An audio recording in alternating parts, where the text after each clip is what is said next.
We dream about it. We work hard for it. We even pray for it. But what does wealth really mean?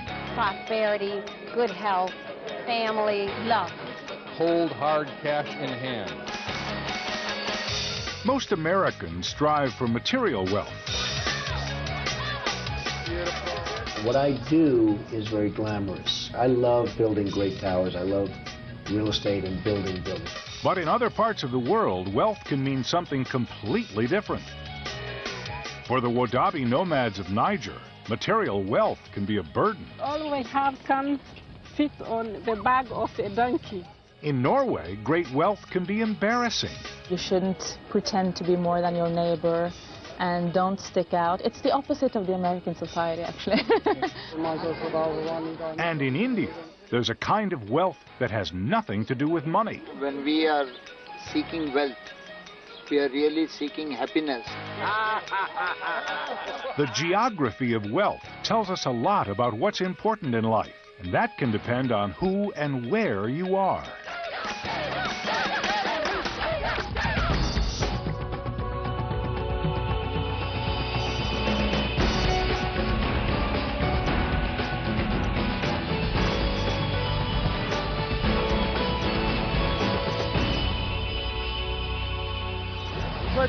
To the flag of the United States of America and to the republic for which it stands, one nation, under God, indivisible, with liberty and justice for all.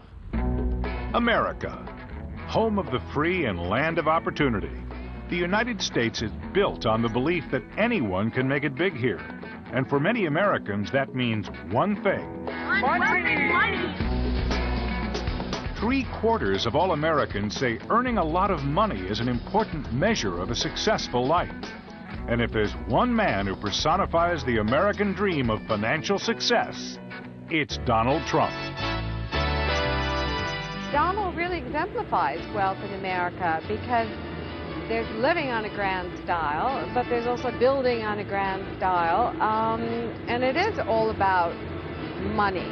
Good afternoon, sir. Welcome to the Trump World Tower. Good afternoon, sir. How you doing? Hello, welcome to Trump Tower. Since 1975, Donald Trump has been building a real estate empire that includes scores of luxury buildings, 5 casinos, and 4 golf courses. His personal assets are worth nearly $2 billion and growing fast. Well, right now, the Trump organization is bigger and stronger than it's ever been. Trump International Hotel and Tower, Trump World Tower, the West Side Yards, and many more. And I've done a lot of terrific jobs in the last 10 years. Have you seen my new course up there? No. It's been a big success. Trump has made a fortune by understanding that image and style are critical to our perception of wealth. Part of the reason I live the lifestyle that I do is not because I need it, is because people that buy apartments in Trump Tower and Trump World Tower and different places, they want to see this lifestyle. They really demand to see the lifestyle. Let me guess. 300. You know, people are worth billions of dollars in a few instances. They want to pay $50 or $60 million for an apartment, and I'll show them how it can look. What you're going to look at right now is the largest apartment on the highest floor of any apartment building in the world. The penthouse at Trump World Tower in New York City is just one of over 100 multi-million-dollar apartments that Trump sells every year. This apartment is 5,500 square feet.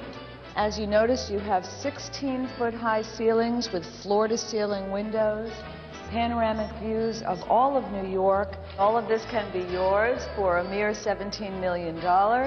And if you combine this apartment with the apartment next door and the 2 apartments beneath, you'll have a $58 million, 20,000 square foot home. I never thought anything like this could happen. I never thought I'd have so many buildings in Manhattan. When I used to look across the East River from Queens, where I grew up, I would have never really thought. I wanted to do that, but a lot of people want to do things. People want to become great actresses. They want to become great actors. They want to become famous. In my wildest imagination, I never thought that I would have done what I've done. Trump is taking his private plane to Chicago to deliver a speech at a benefit for a research institute. On board is Sugar Routeboard, the co-chairman for tonight's fundraiser. With great wealth come great trappings. And it is the American dream to make your money and then enjoy some of the trappings that go with it, such as private air travel. The private day trip to Chicago costs Trump about $30,000. But by speaking at the dinner, he is helping raise over $1 million for medical research.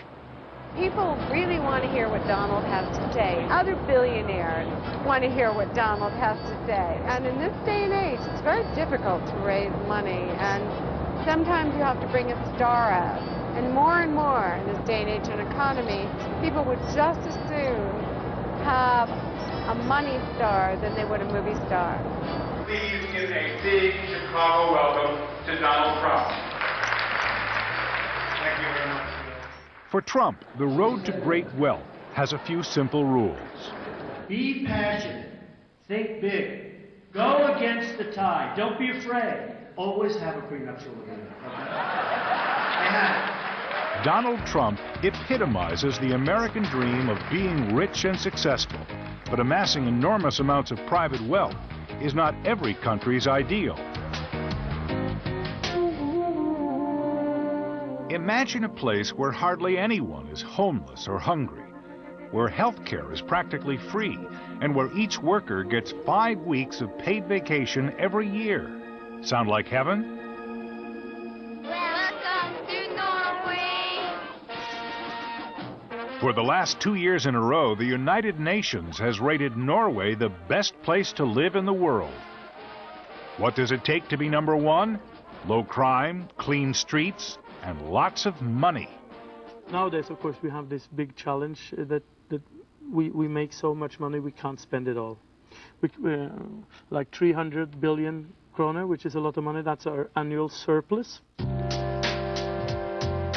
Thanks to revenues from North Sea oil production, Norway actually has a surplus of over 400 billion kroner, or 60 billion US dollars. It's one of the richest countries in the world, and one of the most socially responsible. We've not want to brag too much about it. We're sort of saving for a rainy day. Don't use it all up. Don't spend it on silly things. Ingebrigt Steen Jensen is a founder of Dinero, an advertising and media company in Oslo. Good societies and good businesses are built by people who share wealth instead of people who sort of grab it and keep it to themselves. And this company that I work in is based on that concept also.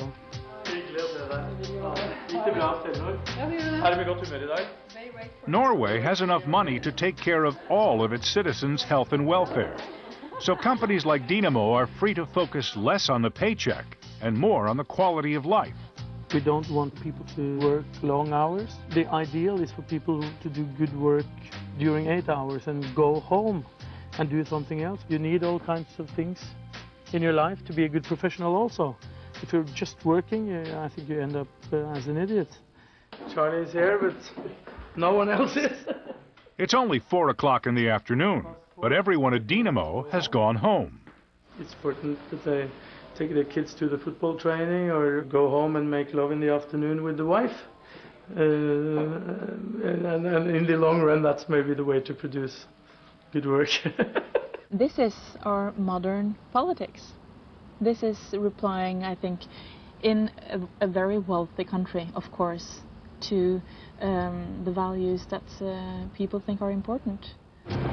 Today, Norwegians can afford to be relaxed about working. But Norway's attitudes toward wealth were formed long before any oil was discovered. It's the old Norwegian culture. It's in our genes.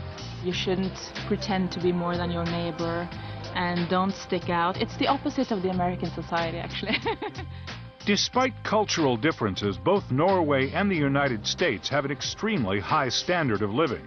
But what is wealth in one of the world's poorest countries? 3,000 miles due south of Norway, at the edge of the Sahara Desert, lives a nomadic culture whose concept of wealth has remained unchanged for centuries. This is Niger, home of the Wodaabe nomads, who have no use for fancy cars, beautiful mansions, and other Western symbols of wealth. Niger is a land of extreme poverty. In fact, the same branch of the United Nations, which rates Norway one of the richest countries in the world, has ranked Niger one of the poorest. 63% of the population lives under the poverty line. The average lifespan is 48 years old. There is access to educational facilities rate of 30% of the population. There's a very high infant mortality rate. In spite of statistics, the nomads of Niger live in a world rich in tradition and culture. Here, in one of the most remote parts of Africa, wealth exists in basic elements: water, food, fire, and cattle. Before understanding what are the people, you have to know the special link they have with the cattle. Dr. Salamatu Sow has been studying wealth among the Wodabi nomads for over 10 years. The word for cattle is jaudi, and jaudi means also richness. When someone have a lot of money, money will be jaudi too. They measure everything in cattle. Dr. Sow is from the capital city of Niamey, but when she wants to study the nomads, she doesn't just go to the library. We are on the way to Chinkabarada to visit what are the people. The Wodabi nomads have no permanent homes, and before you can study them, you have to find them.